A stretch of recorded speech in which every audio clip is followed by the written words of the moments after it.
കാഹളനാദം ഞാൻ കേട്ടിടുന്ന നാളതിൽ, കാഹളനാദം ഞാൻ കേട്ടിടും നാളതിൽ, ഹല്ലേലൂയ പാടുമേ അന്നു ഞാൻ പാടുമേ, ഹല്ലേലൂയ പാടുമേ അന്നു ഞാൻ പാടുമേ.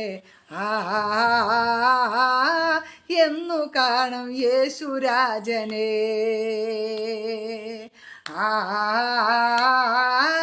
എന്നു കാണും യേശുരാജനെ.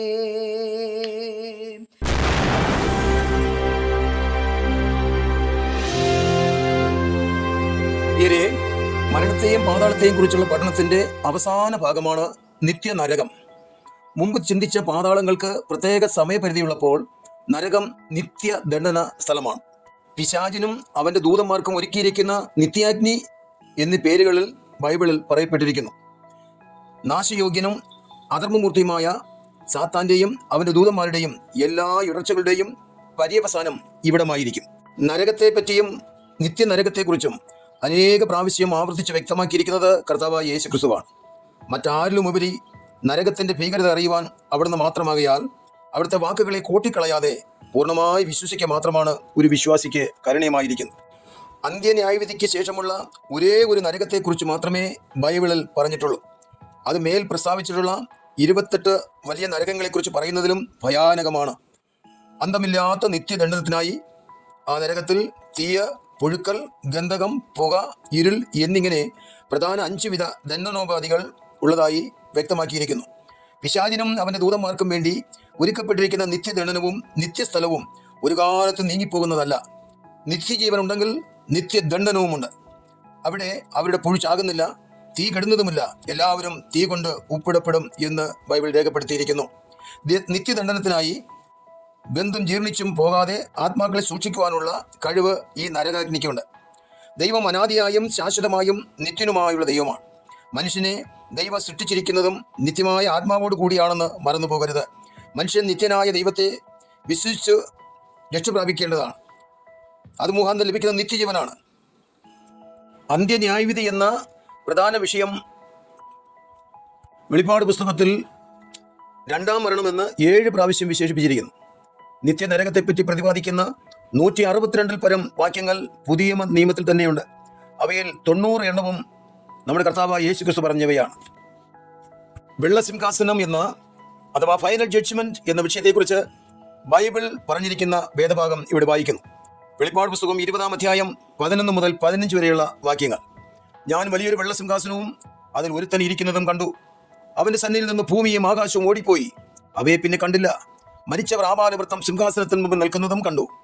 പുസ്തകങ്ങൾ തുറന്നു, ജീവന്റെ പുസ്തകമെന്ന മറ്റൊരു പുസ്തകവും തുറന്നു. പുസ്തകങ്ങളിൽ എഴുതിയിരിക്കുന്നതിന് ഒത്തവണ്ണം മരിച്ചവർക്ക് അവരുടെ പ്രവൃത്തികൾക്കടുത്ത ന്യായവിധിയുണ്ടായി. സമുദ്രം തന്നിലുള്ള മരിച്ചവരെ ഏൽപ്പിച്ചു കൊടുത്തു. ഓരോരുത്തന് അവനവന്റെ പ്രവൃത്തികൾക്കെടുത്ത വിധിയുണ്ടായി. മരണത്തെയും പാതാളത്തെയും തീപ്പൊയ്കയിൽ തള്ളിയിട്ടു. ഈ തീപ്പൊയ്ക 2ാമത്തെ മരണം. ജീവപുസ്തകത്തിൽ പേരെഴുതി കാണാത്ത യവനെയും തീപ്പൊയ്കയിൽ തള്ളിയിടും. എല്ലാ രാജ്യങ്ങൾക്കും പലവിധ കോടതികളുണ്ടായിരിക്കും. കീഴ്ക്കോടതി, മുനിസിപ്പൽ കോടതി, അതാത് സ്റ്റേറ്റിന്റെ പരമാധികാര കോടതിയായ ഹൈക്കോടതി അഥവാ ഹൈക്കോർട്ട്, ഇങ്ങനെ തുടങ്ങി സുപ്രീം കോടതി വരെയുള്ള ന്യായസനങ്ങളെക്കുറിച്ച് ആളുകൾക്ക് ബോധമുള്ളതാണ്. ഭൂതലങ്ങൾ എവിടെയും ഭരണാധിപന്മാരായ ഉന്നതന്മാരുണ്ട്, അവർക്ക് മീതെ ഉന്നതന്മാരുണ്ട്. എന്നാൽ ഉന്നതന്മാർക്ക് മീതെ അത്യുന്നതനായ ഒരുവൻ അഥവാ മഹാദൈവം ജാഗരിക്കുന്നു. ആ ദൈവം നീതിയുള്ള ന്യായാധിപതിയാണ്. മനുഷ്യന്റെ ഏറ്റവും വലിയ ആന്തരിക ഭീതിയാണ് മരണാനന്തരം എന്ത് സംഭവിക്കും എന്നുള്ളത്. വിശുദ്ധ ബൈബിളിൽ 1ാം മരണമെന്നും 2ാം മരണമെന്നും പ്രത്യേകമായി എടുത്തു പറഞ്ഞിട്ടുണ്ട്.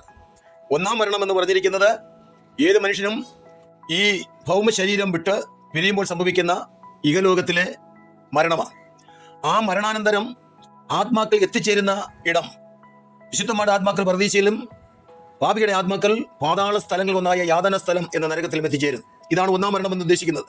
ഈ 1ാം മരണം കഴിഞ്ഞ് 2ാം മരണം അവിടെ നിന്ന് ഉദ്ദേശിക്കുന്നത് ഈ മരണത്തെയും പാതാള നരകത്തെയും തീപ്പൊയ്കയിൽ തള്ളിയിട്ടു. ഇതാണ് 2ാം മരണം എന്ന് ഉദ്ദേശിക്കുന്നത്. തീപ്പൊയ്ക എന്ന് ഇവിടെ പറഞ്ഞിരിക്കുന്നത് ഫൈനൽ ഹെൽ അഥവാ നിത്യ നരകം എന്നിവയെ കുറിച്ചാണ്. പൊതുവിൽ ജനം കരുതപ്പെടുന്നത് എല്ലാ മനുഷ്യനും ഒരു ന്യായവിധിയുണ്ട്. അത് ചെമ്മരിയാടുകളെയും കോടലാടുകളെയും വേർതിരിക്കും പോലെ രണ്ടായി വേർതിരിച്ച് ഒരു കൂട്ടരെ സ്വർഗം എന്ന് പറയുന്ന സ്ഥലത്തേക്കും മറ്റൊരു കൂട്ടരെ നരകം എന്ന സ്ഥലത്തേക്കും തള്ളപ്പെടുന്നു എന്നാണ്. എന്നാൽ ക്രിസ്തുവിന്റെ 3 സിംഹാസനങ്ങളിൽ ഒന്നാമതായി ക്രിസ്തുവിന്റെ ന്യായാസനത്തെക്കുറിച്ച് ബൈബിൾ പറയുന്നു. രണ്ടാമതായി തേജസ്സിന്റെ സിംഹാസനം. മൂന്നാമത് ആണ് വെള്ള സിംഹാസനം. വെള്ള എന്ന് പറഞ്ഞാൽ നിർമ്മലമായ പ്രഭ അഥവാ തേജസ് എന്നർത്ഥം. അത് ദൈവത്തിന്റെ വിശുദ്ധിയെയും അവിടുത്തെ നീതിയെയും എടുത്തു കാണിക്കുന്നു. ഈ സിംഹാസനം അധികാരത്തിന്റെയും വിശുദ്ധിയുടെയും ചിഹ്നമാണ്. സിംഹാസനത്തിന്റെ അഭൗമികമായ കാഴ്ചയിൽ പാപിയുടെ അശുദ്ധി അവന് ബോധ്യപ്പെട്ടു വരും എന്നതിന് സംശയമില്ല. പ്രിയരെ, ദൈവം മാത്രമാണ് സർവാധികാരമുള്ള ന്യായാധിപതി. ഗംഭീരമായ ശുഭ്രസിംഹാസനത്തിൽ ഇരിക്കുന്ന ദൈവം മുഖപക്ഷം കൂടാതെ അവിടുത്തെ നീതിയും പ്രകാരം തന്നെ ന്യായം വിധിക്കും.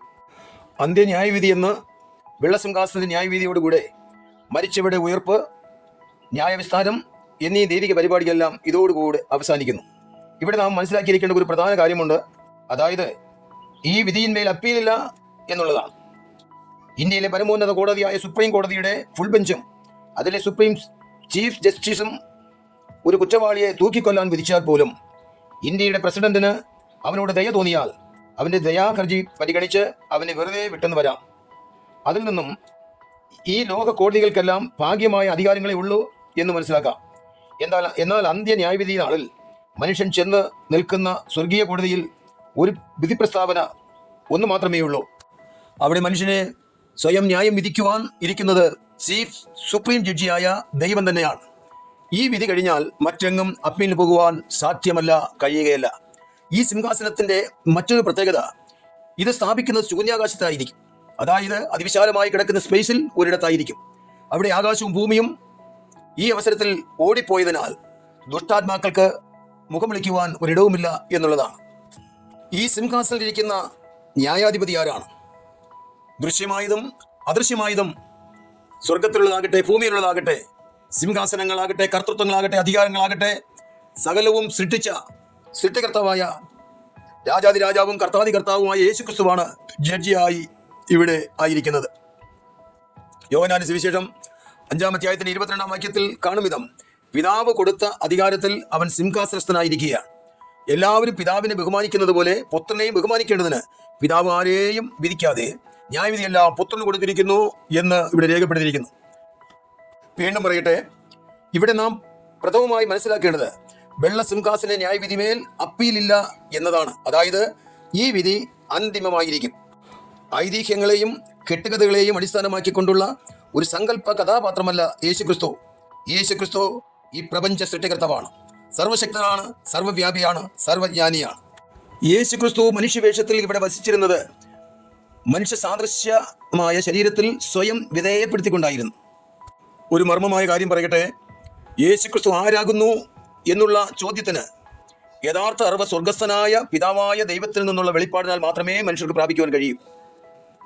നമ്മുടെ കർത്താവായ യേശുക്രിസ്തു അവയെക്കുറിച്ച് വ്യക്തമാക്കിയിട്ടുമുണ്ട്.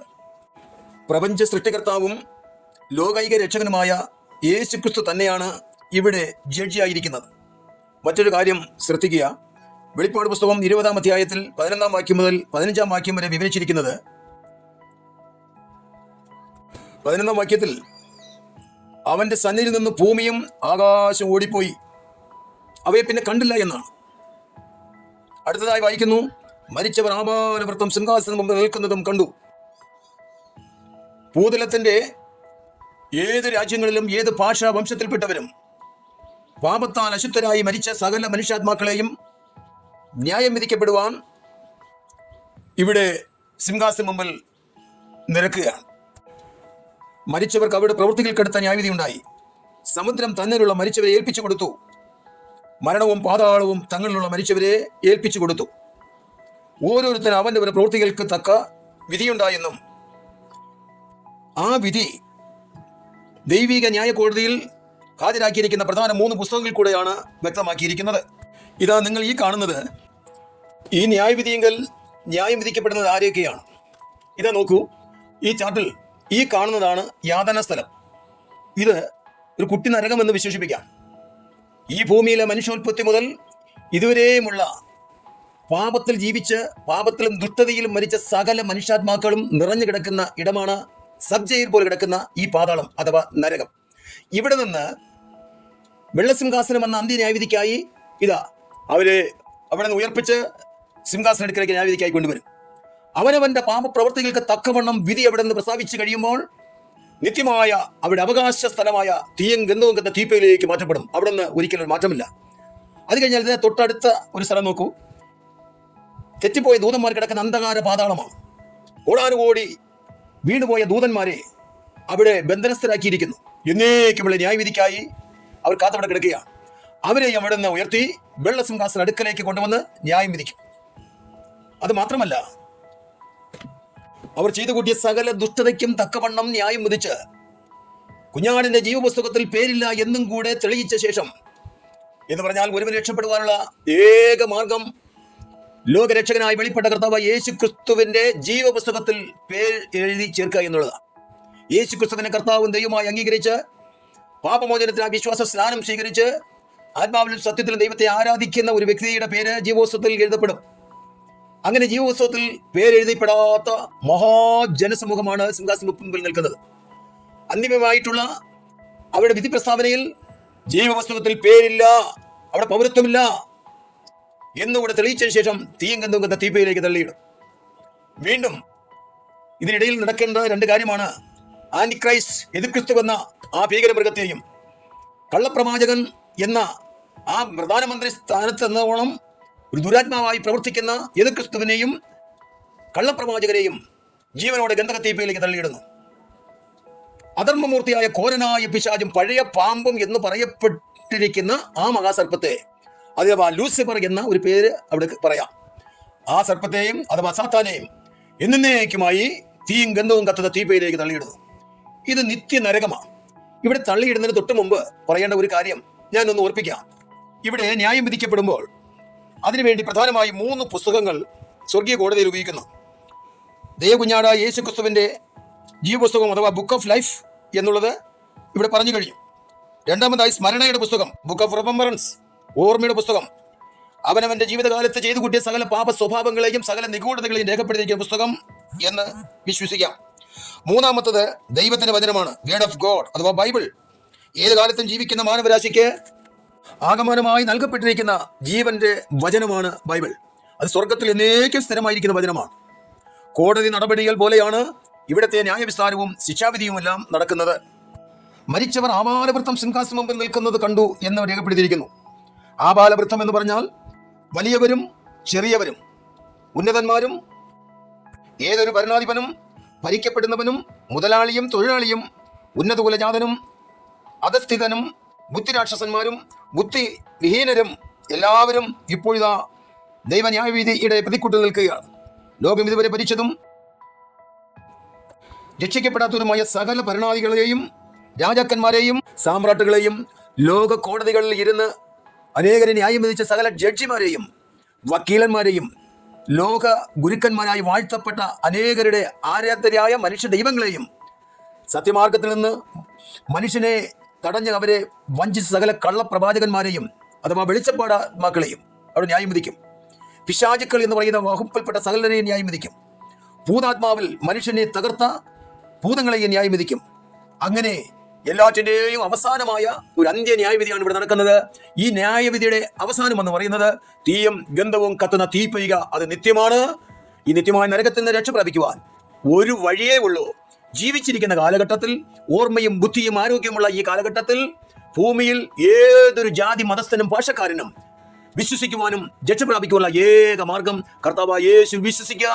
എന്നാൽ നീ രക്ഷപ്പെടും, നിന്നോടൊപ്പം നിന്റെ കുടുംബവും രക്ഷപ്പെടും. അത് ദൈവത്തിന്റെ വ്യവസ്ഥയാണ്. ദൈവം ഏവരെയും ബോധവാന്മാരാക്കട്ടെ, സഹായിക്കട്ടെ, അനുഗ്രഹിക്കട്ടെ.